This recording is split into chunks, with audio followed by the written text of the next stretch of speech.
안녕하세요, 브루스입니다. 오늘 방송 시작해 보도록 하겠습니다. 오늘은 지난번에 이어서 조던 피터슨의 12가지 인생의 법칙 중에 법칙 6번을 소개해 드리도록 하겠습니다. 세상을 탓하기 전에 방부터 정리하라. Set your house in perfect order before you criticize the world. 세상을 탓하기 전에 자기 자신부터 먼저 잘하라는 말이죠. 이 법칙은 약간 좀 듣기 거북한 주제로 시작을 할 거예요. 총기 난사범이라든가 연쇄살인범, 이런 사람들이 미국에서는 굉장히 극단적인 예로 발견되는 경우가 있어요. 원인은 사실 우린 잘 모르죠. 범죄학적인 원인도 있고 여러 가지 원인들이 있는데 우리가 여기서 답을 찾자는 건 아니고요. 오늘 이제 피터슨 교수가 찾아본 원인들은 어떻게 보면은 개인의 심리적인 그 사람들이 어떤 심리를 가지고 있는지 그거를 가지고 조던 피터슨이 주고 싶은 메시지를 주게 됩니다. 근데 분명한 거는 그들이 어떤 단순한 어떤 괴롭힘 아니면 뭔가 개인적인 복수 때문에 그런 총기 난사 사건을 저지르는 건 아니에요. 그런 특정 대상, 어떤 자기를 가해한 특정 대상이 아니라 불특정 다수를 대상으로 그런 일을 벌이기 때문에 약간은 다르다고 볼 수가 있습니다. 그것도 오히려 학교 같은 데서 약간 어떻게 보면 순수한 사회인에 비해서는 때가 덜 묻은 순수한 사람들을 향해서 어떤 자기의 분노를 표출을 하죠. 피터슨 교수는 이런 총기 난사범들에 대해서 분석을 많이 해봤다 그래요. 예를 들면 1999년에 컬럼바인 고등학교, 여기서 일어났던 총기 난사범, 총기 난사 사건의 그 범인 두 사람의 일기를 면밀하게 분석을 해봤다고 합니다. 근데 그 일기들을 보면 어떤 얘기가 있냐면 한번 읽어드릴게요. 인간은 보호해줄 가치가 없다. 다 죽어 없어져야 할 존재일 뿐이다. 지구를 동물들에게 돌려줘야 한다. 동물들이야말로 지구의 주인이 될 자격이 있다. 더 이상 아무 의미도 없다. 그리고 또 이런 것도 있어요. 역사를 되짚어보면은 나치는 유대인 문제에 관한 최종적인 해법을 생각해냈다. 모두 죽여라. 무슨 말인지 모를 것 같아서 다시 말한다. 인류를 말살하라. 한 사람도 남김없이. 이런 말을 거침없이 적었다고 해요. 여기서는 어떤 공통점이 있을까요? 이들에게는 세상을 향한 증오라는 공통적인 코드를 읽어낼 수가 있겠죠. 특히 인류의 존재 자체를 경멸을 하고 자신이 그 심판자임을 자처합니다. 세상을 부셔버리겠다는 강력한 의지를 보이죠. 칼 펜즈럼이라고 20세기 범죄사에서 가장 극악무도한 연쇄살인범이 있어요. 살인도 저지르고 방화도 저지르고 성폭행도 저지르는 이런 사람인데 그 사람이 자서전도 있다고 합니다. 이 사람의 자서전을 피터슨 교수가 면밀하게 또 분석을 해봤다고 해요. 펜즈럼은 소년원에 수감된 적이 있어요. 어린 시절에. 거기서 굉장히 학대를 당하고 성폭행을 당했던 전력이 있습니다. 그러다 보니까 자라면서 세상을 향한 분노가 대단했죠. 그러다 보니까 절도부터 시작해가지고 성폭행, 방화, 나중엔 연쇄살인범까지 이르게 된 거죠. 20여 명을 죽였다고 해요. 물론 처음에는 자신에게 상처를 준 사람들을 향한 어떤 분노였겠죠. 근데 그게 이제 인류를 향한 분노로 이제 더 발전을 했고 나아가서는 이 세상을 창조한 신에 대한 증오까지 커졌다고 해요. 그리고 자신의 당연히 사형 집행을 받았는데 자신의 사형 집행인한테 빨리 날 죽여라. 네가 그래 머물거린 사이에 내가 10명은 더 죽였겠다. 이런 식으로 끝까지 인류에 대한 분노를 풀지는 않았던 그런 사람입니다. 계속해서 분노를 표출한 거죠. 그는 자신의 분노에 대한 원인이 다른 누군가한테 있는 것처럼 계속 행동을 했다고 해요. 그러면서 자신의 어떤 그런 범죄 행위에 대해서도 굉장히 신념과 확신을 가지고 있었다고 합니다. 근데 이걸 보면서 피터슨 교수도 굉장히 고민을 했던 것 중에 하나가 그렇게 끔찍하게 학대를 받던 사람이에요. 이 사람이 어떤 자기의 가해자에 대해서 복수심을 느끼는 게 어떻게 보면 당연할 수 있는 거 아닌가. 복수를 꿈꿀 수밖에 없는 거 아닌가. 어떻게 보면 그 가해자들에 대한 복수 그 자체는 도덕적으로 정당화가 될 수 있는 건 또 아닌가. 도덕적으로 필요한 건 또 아닌가. 정의 구현과 복수를 또 어떻게 구분해야 되는가. 그런 의문들이 이제 그를 괴롭혔다고 합니다.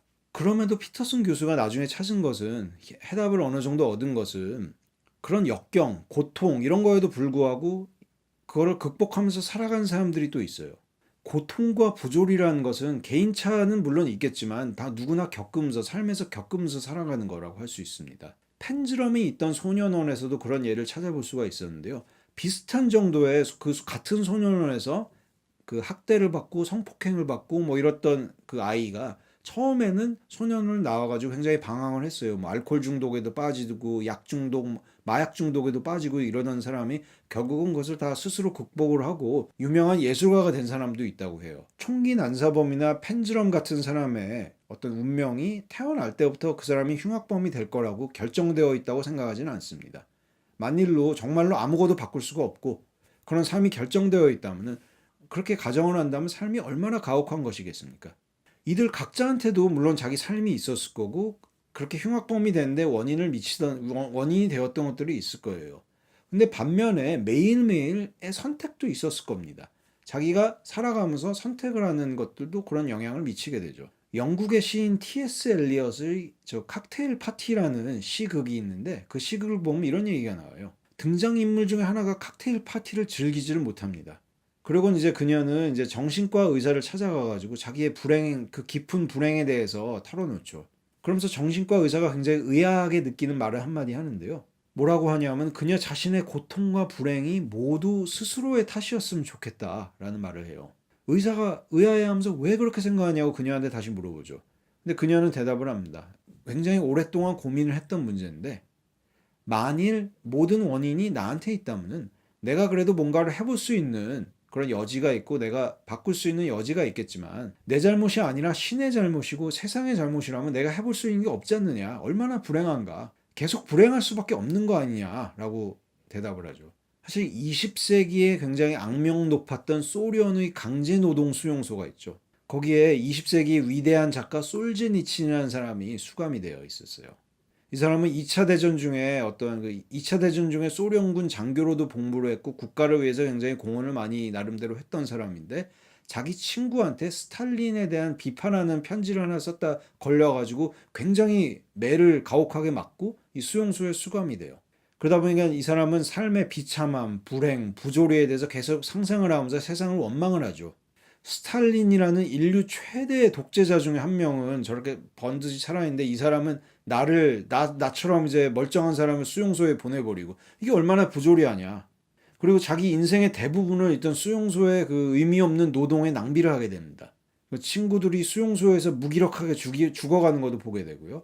그렇지만 이 사람은 선택을 해요. 내가 이런 삶에 매몰되지 말자. 내 삶을 한번 바꿔보자.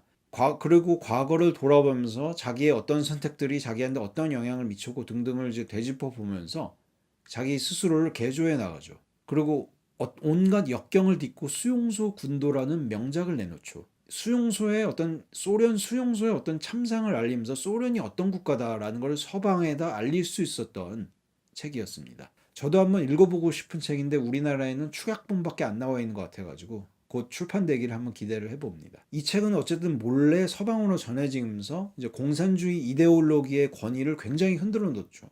그리고 공산주의 붕괴에 굉장히 큰 역할을 한 가지라고 평가를 받고 있습니다. 이건 70년대인데 우리나라에서는 아직도 뭐 북한의 그 수용소에서 벌어지는 참상들 이거에 외면한 사람들이 있다는 게 사실 믿어지지가 않아요. 어쨌든 다시 돌아와서 우리도 돌아보면은 누구나 다 선택의 순간들이 있었습니다. 우리 현재 삶에 문제가 있다면은 우리 삶을 좀 돌아보면서 어디부터 문제가 있었는지를 고민해 볼 수가 있습니다. 다시 그 선택을 한다면 어떤 선택을 할까? 내가 그리고 지금 무엇을 좀 더 바꿔볼까? 작게 시작하더라도 조금씩 이렇게 바꿔간다면 좋은 결과가 있지 않을까? 내 인생에서 내가 바꿀 수 있는 건 정말 없는가? 내 인생을 다른 사람을 탓하기 전에 내 인생에 대한 정비는 끝난 건가? 원인들을 내 안에서 찾아보라고 피터슨 교수는 얘기합니다. 자본주의나 급진좌파를 탓하지 말고, 물론 이것도 번역이 잘못됐어요. 원서에는 radical leftist라고 돼 있는데 한국은 또 급진좌파, 좌파라는 단어가 마음에 안 들었는지 그걸 정치권이라고 번역을 해놨더라고요. 체제나 시스템을 손봐야 된다고 말하기 전에 나 자신부터, 내 자신의 경험부터 먼저 정비를 해봐라. 가정도 평화롭게 꾸려가지 못한 사람이 어떻게 세상을 평가할 수 있겠습니까? 수신제가도 못하면서 어떻게 치국평천하를 하겠습니까? 물론 자신을 바꾸는 게 쉬운 일은 아닐 겁니다. 피나는 노력이 필요하고 자기의 지금의 고통보다 더한 고통이 있을 수도 있어요. 자신을 활활 태워야 됩니다. 무사도라는 책에서 말하듯이 그러나 불사조는 나 자신의 잿더미에서만 재생되는 것이다. 철새가 아닐 뿐 아니라 또 다른 새의 날개를 타고 나는 것이 아닌 것을 결코 잊어서는 안 된다. 우리가 각자 삶 속에서 각자 노력을 한다면 지금보다 더 좋은 세상이 될 수 있을 거라고 믿습니다. 세상을 탓하기 전에 자기 방부터 정리를 하라. 법칙 6번이었습니다. 오늘은 이 정도로 제 방송을 마치도록 하겠습니다. 그리고 지난번에 말씀을 드렸다시피 이제 법칙 12개가 너무 기니까 일단 6번까지 오늘까지로 이 법칙을 소개를 드리고 7에서 12까지는 나중에 간헐적으로 다른 주제도 같이 좀 얘기를 하면서 소개를 드리는 거로 하겠습니다. 다음번부터는 좀 더 다채로운 주제로 찾아뵙도록 하겠습니다. 예. 예, 저는 그러면 다음 시간에 찾아뵙도록 하고요. 2018년 며칠 안 남았는데 뭐 하나를 더 찍게 될지 모르겠어요. 제가 휴가 중이라 지금. 근데 어쨌든 혹시라도 제가 찾아뵙지 않더라도 새해 복 많이 받으시고 연말 잘 마무리하시길 바랍니다. 예, 감사합니다.